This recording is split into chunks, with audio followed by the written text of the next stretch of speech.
Hey, g'day, Mitch. Hey, Ed. Ho, ho, ho. How are you down there? I'm doing great. Just trying to get some holiday cheer down under, if you know what I mean. Easy now, Ed. Hey, I was just getting the place decorated for the holidays, but you know what I like to do? What? Do you guys down there like watching holiday movies? Yeah, I don't mind it. I like to find something a little bit different, though, to watch. Hey, I got an idea. Why don't we spend this episode unwrapping some hidden holiday movies and TV shows? I love it. So tune in to Mitch and Ed's Excellent Adventure. Yippee-ki-yay, mother...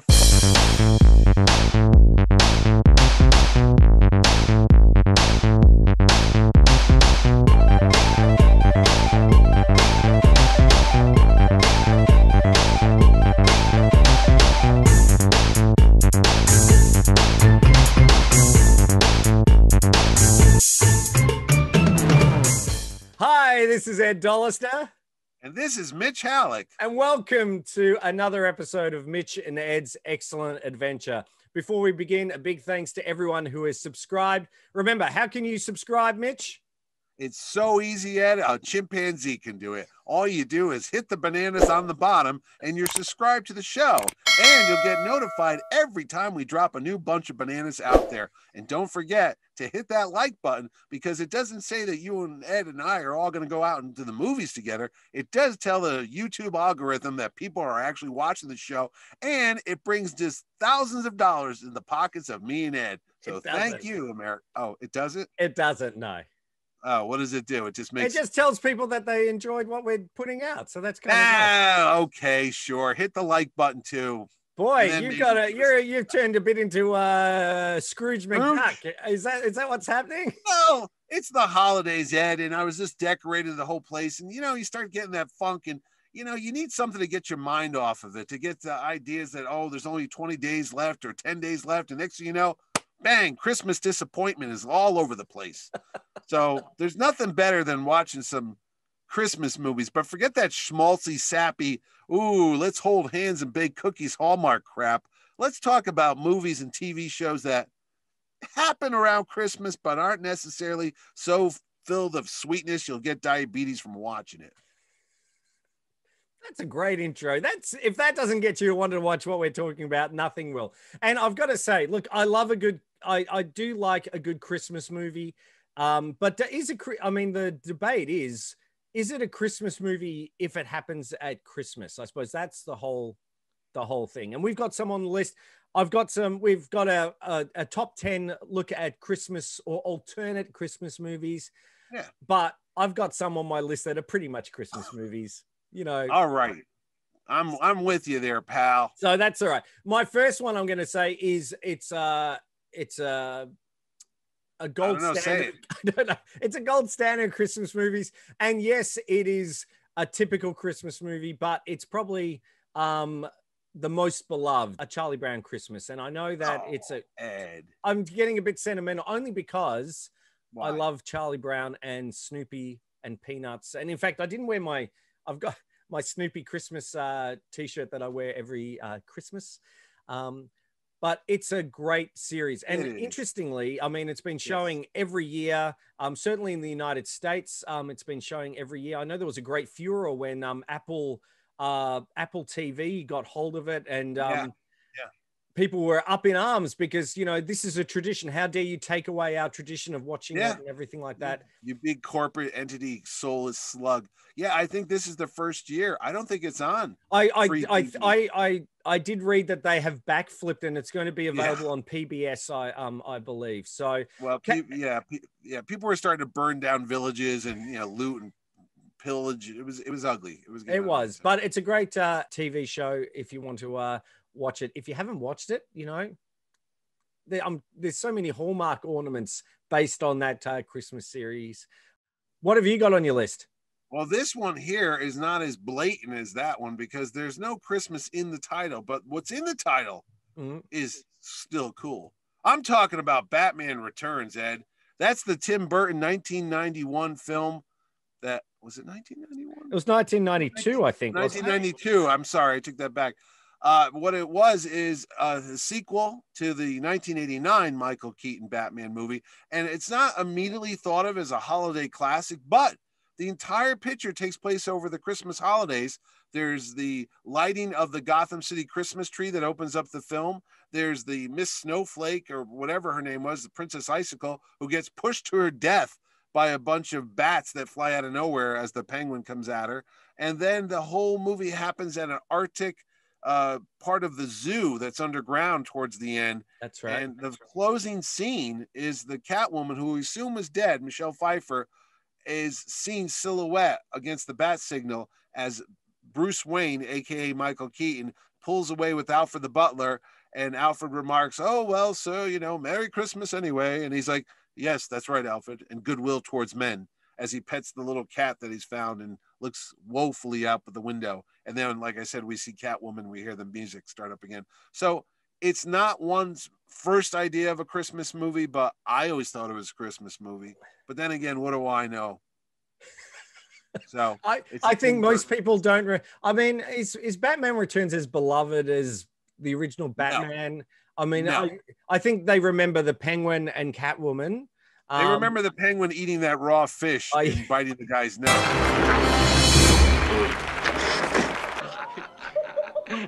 Your nose could be.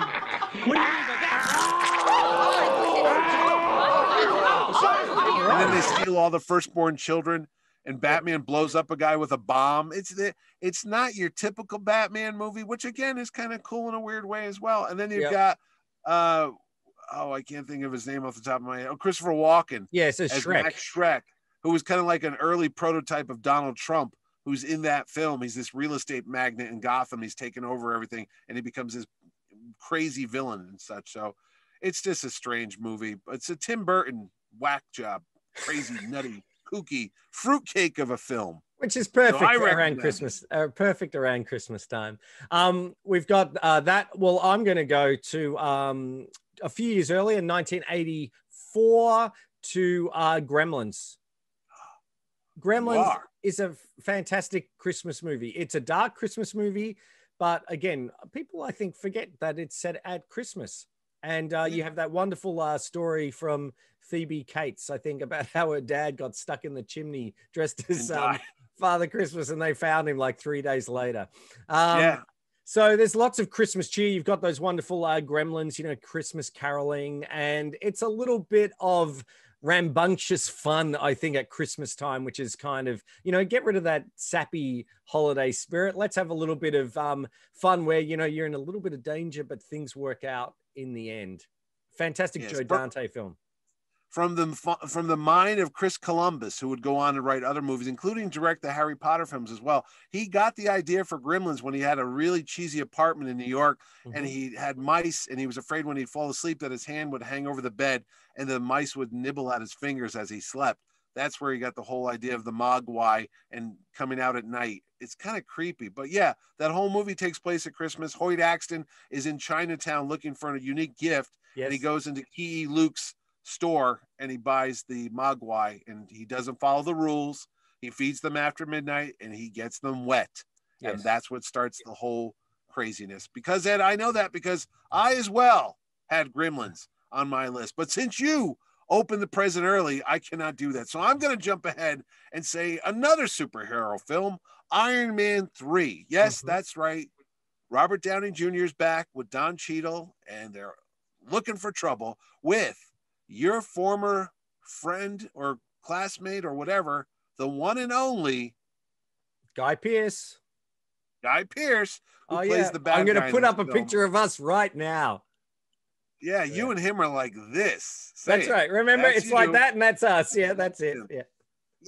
So Guy Pearce plays the bad guy in this movie. Yep. And it's, again, set at Christmas time where Tony Stark's armor goes haywire. The Mandarin's in it, played by Ben Kingsley. It's a nutty, kooky kind of movie that culminates in the attempted assassination of the President of the United States as he's being hung above a makeshift Christmas tree of lights on an oil rig. And then Iron Man has to show up at the end of the movie with all his armor, and he saves the day. But again, not many people think of it as a Christmas movie, but I do. Yep. Iron Man 3 is my hidden gem of a Christmas movie. Go watch. I'm talking Otters. I'm talking Otters, and Emmett Otter's Jug Band Christmas It's a TV movie that came out, was filmed in 77, came out in 1978, directed by Jim Henson, features the Jim Henson Muppets. It's introduced by Kermit, but essentially it's a whole story, and it is a beautiful heartwarming. I know this is counter programming, but it's a beautiful story, and I suppose has become a bit of a perennial favorite as well, a little bit like a Charlie Brown Christmas. And if you can get a chance to see it, it's just really nice. So, sometimes you do need a little bit of a warm, have a hot cup of eggnog and, some nice cookies, maybe some Christmas pudding, and put that on it, and you will. Not to be confused with the Muppet Christmas Carol movie. No, which is on my list as well, which is from 1992. All right, well, I know. Okay, I didn't want to. Is that on your list? But wait a minute. You know about my fear of Muppets that we've already discussed about. Yes. Sweetums is not in that show, is he? Sweetums is not in Emmett, but Sweetums is in A Christmas Carol. I'm surprised I'm surprised you weren't terrified by my my giant koala. Ed, they can't see below the waist. There might be a puddle of fear under my seat now.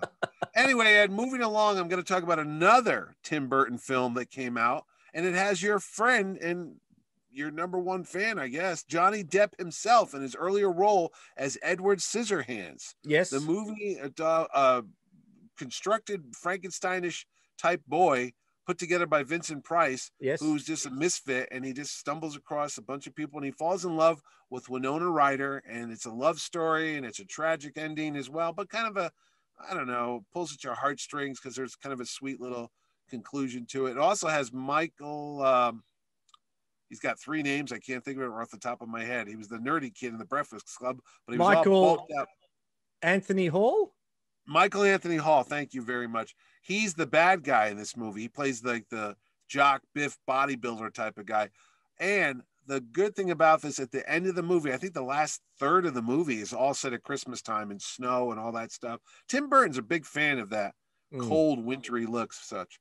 And again, like I said, there's a real tragic ending and sweet and evil at the same time. It's a nice movie, but most people don't think Edward Scissorhands is a Christmas movie. But since I have a lot of deep-rooted emotional problems, I do. So I'm recommending you sit down and watch a classic, Edward Scissorhands. Awesome. I agree. It's a great movie, and also they did a ballet version of it, which I saw. Oh, which was, I did not know that. Yeah, it was lovely. We spoke about Muppet Christmas Carol. Had I already mentioned that? Really, Muppet Christmas Carol, fantastic film with Kermit, the Miss Piggy, Fozzie. You had narrated by Gonzo and Rizzo the Rat, and starred Michael Caine as Ebenezer Scrooge. It's again, the good thing I like about the Muppet movies is that irreverent humor, and it's not. It can be sweet and wholesome and have heart, but it's also got a little bit of a subversive edge to it, which I really like, which is fun. So if you get a chance to watch that, that's always good. But again, a lot of these movies and TV shows that we're going to talk about, you can find, I think, everything right now on streaming. If it's not on Amazon Prime, it's on Netflix, it's on Hulu, it's on IMDb TV, it's on YouTube. I mean, hey, you never know. Speaking of stuff, I have one here, though, I don't think you're going to find readily, and I don't think you even saw it. It's a unique film. It's a horror Christmas movie. Okay. You're intrigued? It's called Krampus. Krampus is based on an Austrian folklore about this weird devil-like creature who has the foot of a man and a clove foot on his other foot or whatever. He's got a man's foot and a horse's hoof, and he's kind of like Santa Claus's evil buddy. He's like the anti-Santa.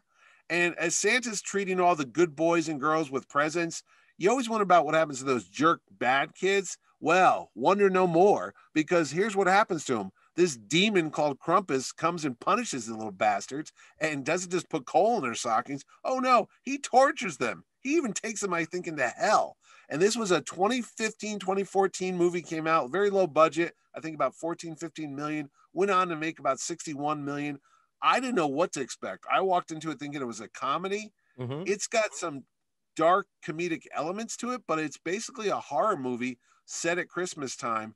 and it has a very bizarre Twilight Zone ending, which I don't want to give away if you've never seen it. But if you're curious about it, or if you've never known what Krampus is or who he is and why the people in Austria and Europe fear this demonic creature around Christmas time, watch this movie and you'll understand. So my next pick for a hidden Christmas gem of a movie that you normally wouldn't watch is Krampus. Well, speaking of Krampus, I've got a Krampus-related episode of one of my favorite TV shows, which I'm sure, well, I'm not sure, but maybe you've never heard of, the Aquabats Super Show. Do you know the Aquabats? I know the Aquabats. I used to see them on Nickelodeon here. Yes, I love their show. I've seen them live. I've backed their Kickstarter campaign. I've got all their albums, and season one of their TV series ran for 2 seasons. One of the episodes on, I believe it was season 1, was a Christmas themed one where the Aquabats take on Krampus, and it is hilarious. So if you get a chance to watch that, I don't know if they're on. I know the Aquabats actually have got an official YouTube channel, so they do release some of their episodes. They're just fantastic to watch. Wouldn't that be cool? You can make a Krampus double feature one night. Oh yeah, that's right. And that's only a short. And that's a family friendly sort of Krampus. You know, he's still a bit nasty and mean, but it's kind of cool. So this movie here wasn't too horrific. I mean, the kiddies could watch it. It was spooky, but it wasn't like, you know, Halloween or Friday like a Blumhouse sort of movie. Okay. Yeah, no, it's not that bad. It's not a Saw movie at all. Yeah. So there you go. I did not know you knew who Krampus was, and now I'm delightfully holidayly surprised, if that's a word. Speaking of fun old time stuff from a TV show, this is one of my favorites. This is SCTV. This is Second City Television from the early 80s. It started in the 70s. It was a half-hour show based out of Canada. It was kind of like a poor man's Saturday Night Live, but it had the most amazing, talented comedians on it. It had people like John Candy, Joe Flaherty, Rick Moranis, Eugene Levy, who just won an award for Ship's Creek or whatever that show's called. It was this never Catherine O'Hara, I think, was on Catherine that as O'Hara. well. Yep. Yes, who was also in the Home Alone films. This is where I first saw her. Harold Ramis, who went on to direct Ghostbusters and Stripes. He was in Stripes and he was in Ghostbusters as well. This was just a great TV show. And when they moved to NBC, they made them 90-minute long episodes. And they had Bob and Doug McKenzie and such. And it was about this fictitious town called Mellonville. And this is the local TV station. And all these characters were on this little TV station out there. And one of the best ones was John Candy's portrayal of a guy named Johnny LaRue, who was a real sleazebag of a character. He had always involved in some type of money-making scheme or whatever, but he was also the host of a TV show, and he was smoking cigarettes and he was drinking booze and taking drugs, and he was a mess. And in this episode, their Christmas special, it was kind of like A Wonderful Life, where Johnny LaRue sees what the world would have been like if he was never born. It has musical guest Dr. John. It's just a funny episode, and if you get a chance, watch it. It's this SCTV Christmas special. Like I mentioned, Bob and Doug McKenzie, everybody you know is in this one. It's a great way to find it. And I think most of these are on YouTube as well. But check out SCTV, one of the funniest shows ever on television. Okay. There's a lot of good, there's so many good TV series that had Christmas specials. MASH, of course, you know, have had many memorable, you know, Christmas episodes and things like that. So as Mitch said, check out YouTube. There's plenty of them on there. My last two, I've got some honorable mentions, but my last two are really intertwined. It's Die Hard and Die Hard 2. People forget both of these are set on Christmas Eve. And most people remember, I suppose, Die Hard, but people forget about Die Hard 2, I think, a little bit, set on Christmas Eve. That's where, you know, you get, there's a lot of action in the snow. It's quite different, obviously, to the first Die Hard, which is, you know, essentially just Nakatomi Plaza inside. Both are great fun movies. In fact, I'm going to see Die Hard at the cinema. They've got a Christmas cinema season. They've got Home and Alone and a few others and things like that. And today it's Die Hard. So we're off to see Die Hard, which will be kind of fun at the movies. Again, is it a Christmas movie? Well, you know what? It's as much of a Christmas movie as The Last Jedi is a Star Wars movie. Now, here's a little bit of tidbit that I don't think you know. Yeah. I went to Industrial Light and Magic, or ILM, out there in California, the Lucasfilm people. Yep. And years ago, before all the computer CGI effects, they would do something called a matte painting, where they would get a piece of large glass. It was often shower door glass. It was really thick. Yep. And what they would do is they would have an artist paint images on it. And then they would project live action footage into the scene. So if you wanted to make it look like you were standing out in this massive field and you only filmed it in your backyard, they would film that portion of it and then project it into the glass where they painted the massive field. At the very end of Die Hard 2, when all the planes are grounded and they land and he finds his wife, spoiler alert, I ruined the movie. As the camera pulls back, you see all the ambulances and all the police cars and the trucks and the fire engines, and it gets, the wide shot. Yes. That's a matte painting. And in the inset is the live action, the little small portion. That giant painting was at Industrial Light and Magic. The artist who painted it by hand was a Japanese artist. And you're going to like this. He was a huge fan of Kermit the Frog and Jim Henson. Yes. On all the doors of the police cars and the ambulance and the fire trucks, there's a face of a frog painted on all the doors. And it's one of those things that when you're up close and you see the glass right in front of you, you could see that. Probably not when you were in the movie theater because it's going by so quick. But I wonder, with all the technology and the 4K and 8K TVs, if you could freeze frame it and notice all the little frog faces. I'm going to have a look. So we'll ask anybody who's watching this, if you can tell what I'm talking about, put it in the comment section below. So that's a little known fact. That's now, good. Yep. Comic books. I was talking about Batman. I was talking about Iron Man. One of the best holiday cartoons ever made was the second episode of the Batman animated series that came out. This very second episode. It was called Christmas with the Joker, and that has Mark Hamill, Luke Skywalker, voicing the arch enemy of the Dark Knight, the Joker. And in this fun-filled episode, the Joker is out there up to his shenanigans. He kidnaps Commissioner Gordon, and he has all these riddles around town, and Batman and Robin have to go find him. And that's Christmas with the Joker. And it has the immortal song, Jingle Bells, Jingle Bells. Batman smells. Batman smells. Robin laid an egg. The Joker got away. No, the Batmobile lost a tire. And the Batmobile got away. We could put it up there. Put it in special effects. It's there. It's copyright free, I'm sure. Yeah, I don't know.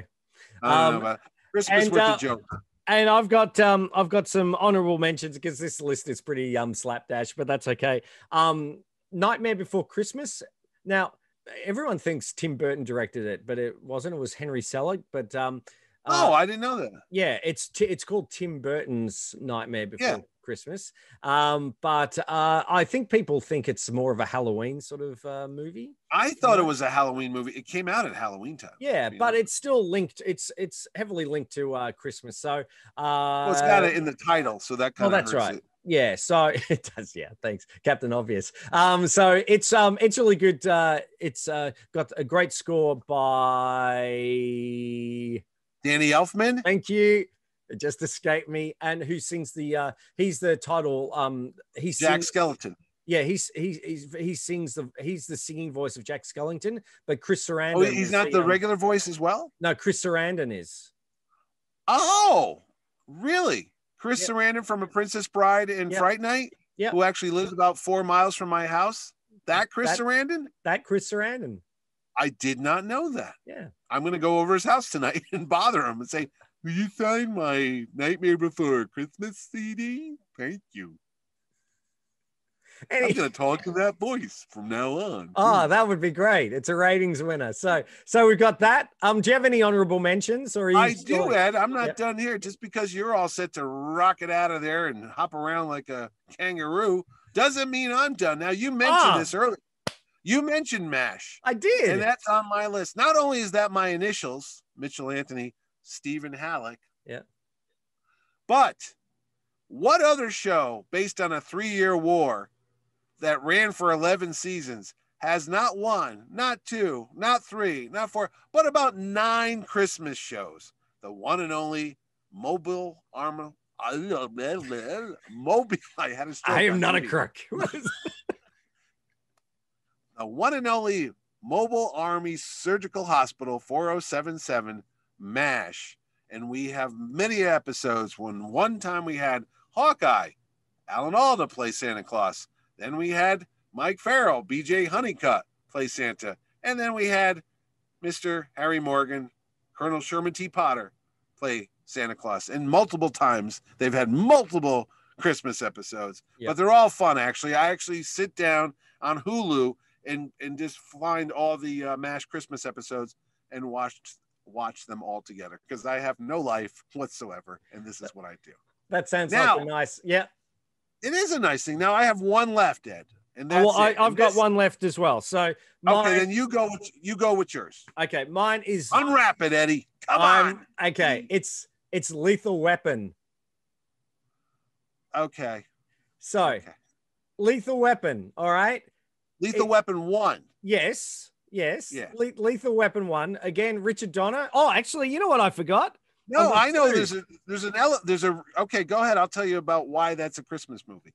Oh, well, it's a Christmas movie because, well, it opens up the first Jingle Bell Rock. It starts with, where you see the girl in the building snorting the cocaine. Jumps off after she does it. Yeah, and she jumps off. It ends with I'll Be Home for Christmas. Yeah, it's a Christmas movie. Okay, I'm not saying it's not. Well, here's my little fact. Yeah. I mentioned Iron Man 3. Yeah. Shane Black. Yes. Writer and director. Lethal Weapon. Shane Black, writer. Kiss Kiss Bang Bang. Robert Downey Jr. and Val Kilmer. Again, a Batman and Iron Man type of thing. Shane Black.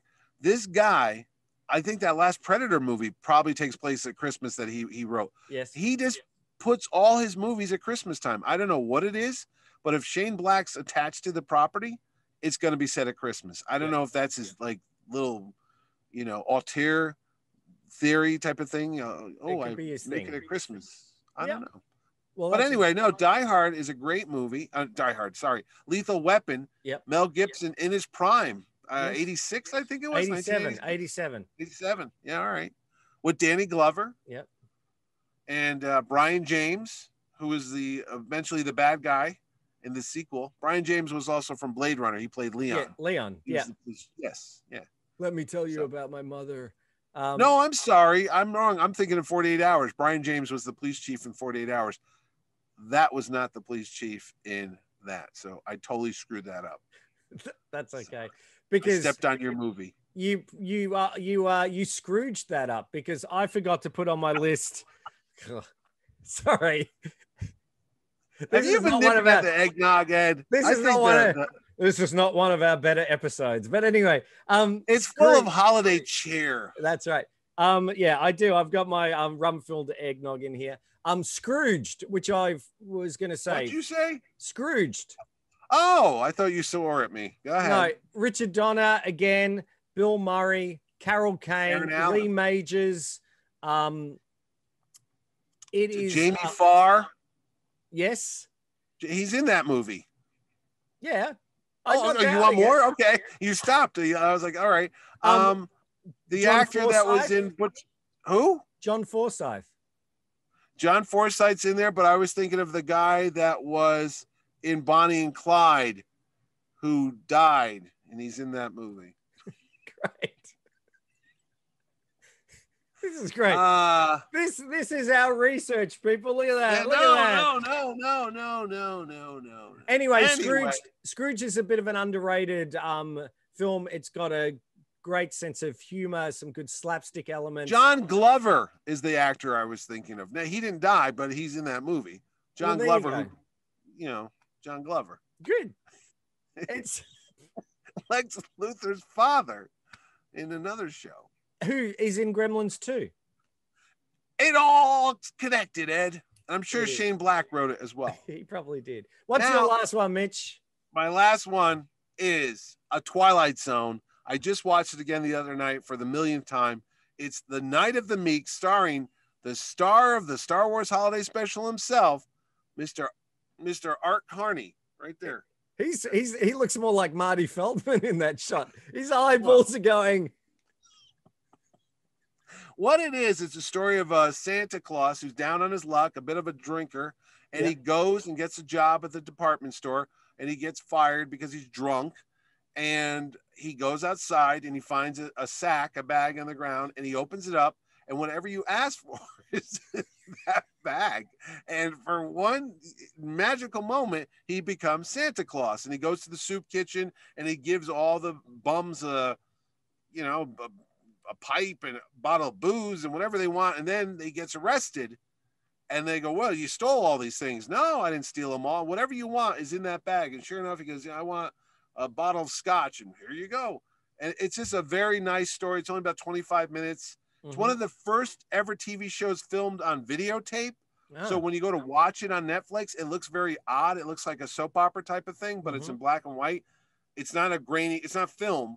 It's just a very off-putting thing when you watch it. You're like, wow, this is like three-dimensional, but it's in black and white. Yeah. So again, Night of the Meek. It's a classic Twilight Zone, one of the best ones they ever did.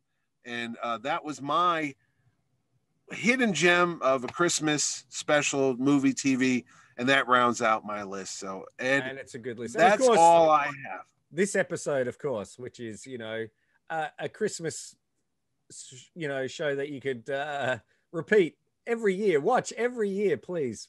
It'll keep coming up on you like grandma's old pecan pie head. It just repeats. Now, Ed, we do want to thank all the viewers this time of year for being a part of the show. We've been doing this now for what, March we started? I think so, yeah, like 8 or 9 months, something like that. So one of the good things that came out of the pandemic is we started doing this show. So there you go. So thank you very much to everyone who's been watching and subscribing. Again, remember, hit that subscribe button below. That'll be great, and you'll get notified. We've got some great shows coming up in the new year as well. We'll be looking at, Wonder Woman 84. We're going to be looking at King Kong. I'm sure we've got MASH. I know we had a comment about you must do on one of our earlier episodes, Happy Days. They said, you've got to do MASH. Oh, yeah, I forgot to mention, there's a lot of Happy Days. I was going to put that on my list. There's a lot of Happy Days Christmas episodes, including when Fonzie meets his father, which is a really cool episode. Yeah. He meets his father, but he doesn't know that he actually met his father because the guy doesn't say who he is. Yeah. Go watch that one. It's on there. So anyway, you were saying we got a lot of shows. We got Knight Rider was one people have asked to see. Yeah. Which I'm like, okay. And then we've got shows and movies from the 80s like War Games, Short Circuit, Poltergeist. I think we talked. I'd love to do The Shadow if we're going into the 90s. Oh, The Phantom. As well. Yep. The Rocketeer. Yep. We've got a lot of stuff. We've got lots coming up. So lots to look forward to. But certainly from both of us, we'd like to wish you out there a very Merry Christmas, a safe New Year. And we'll be back pretty soon. I'm sure we will. Won't we? There we go. It's Kenny Rogers is back. We don't need Christmas. That's right. I don't know if you're Kenny Rogers or ZZ Top. I'm kind of a both. I'm Kenny ZZ.